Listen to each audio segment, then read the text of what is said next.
Hi guys, মুসুরির ডাল আমি এটা মিক্সারে দেওয়া হয়ে গেছে। ভিজিয়ে রেখেছিলাম কালকে রাতে, এটা মিক্সারে দিলাম। একটা রেসিপি দেখাবো। আর ছোট ছোট করে আলু কেটে রেখেছি। ডিমও ভাজা হয়ে গেছে, সবাই জানো তোমরা।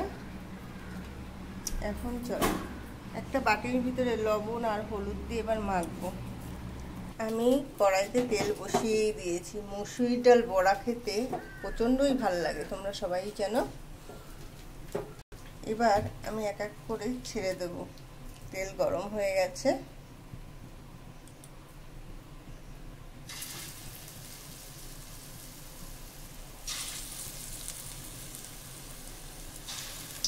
সেই বড়া আমি এক এক করে সবই কিন্তু ছেড়ে দিয়েছি, দেখতেই পাচ্ছ বড়াগুলো।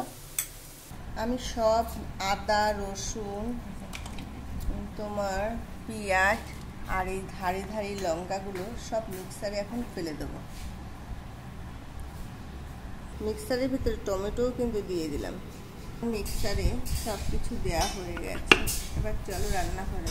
বড়ার কি হলো, লাল টুসি টুসি করে বড়াগুলো ভাজা হয়েই গেল। এখন তোলা হবে, আর একটু হবে। লাল টুসটুসি বড়াগুলো কিন্তু হয়েই গেছে আমার। এবার সব বড়াগুলো আমি সব তুলবো। হয়েই গেছে লাল লাল করে। আমি সেই তেলেই জিরে সোমরা দিয়ে দিলাম। তারপরে সেই চৌকো চৌকো করে লবণ দিয়ে এখন এটাকে লাল লাল করে ভাজতে হবে।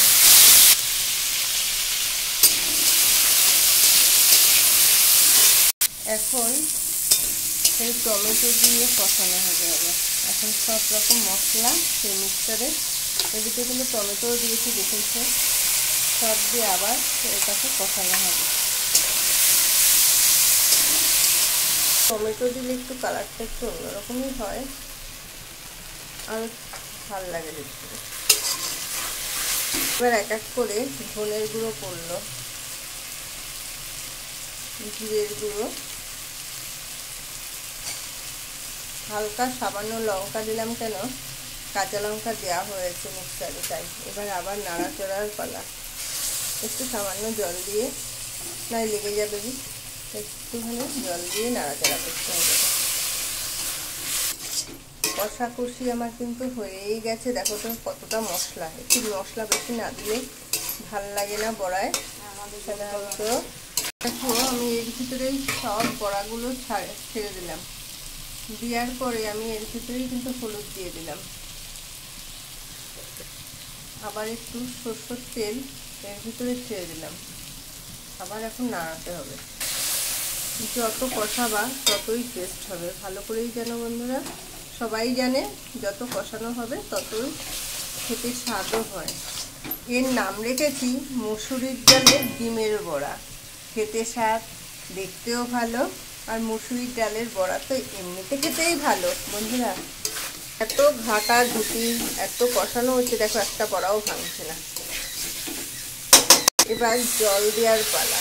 যেরকম পরিমাণে তোমাদের প্রয়োজন সেরকম। গা মাখা হয়, বেশি ঝোলে হয়, যেরকম তোমাদের ভালো লাগে। দেখো বড়াগুলো উপরে ভাসছে, কি ভাল লাগছে দেখতে। বড়াগুলো কিন্তু উপরে ভাসছে, দেখো। যাক, এবার একটু ঢাকা দেওয়ার পর সেই চৌকো চৌকো করে ডিম ভেজে রাখা, দেখতেই পাচ্ছ। এবার ওর ভিতরে টকবক করে সেই ঝোলটা ফুটছে আমার। এবার সব ডিমের পালা। কি সুন্দর লাগছে দেখতে, খেতেও সেরকম টেস্ট কিন্তু। সব ডিম দেওয়া হয়ে গেছে, এবার আবার ফুটবে।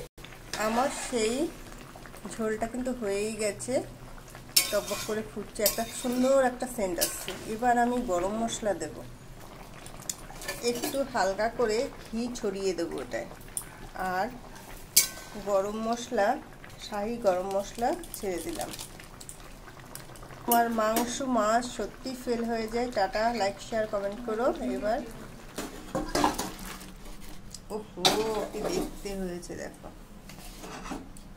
মুসুরির ডালের ডিমের বড়া কেমন হয়েছে লাইক শেয়ার কমেন্ট করো। Tata, bye. খুবই সুন্দর খেতেও, সেরকম মাংস মাছ ফেল হয়ে যায়।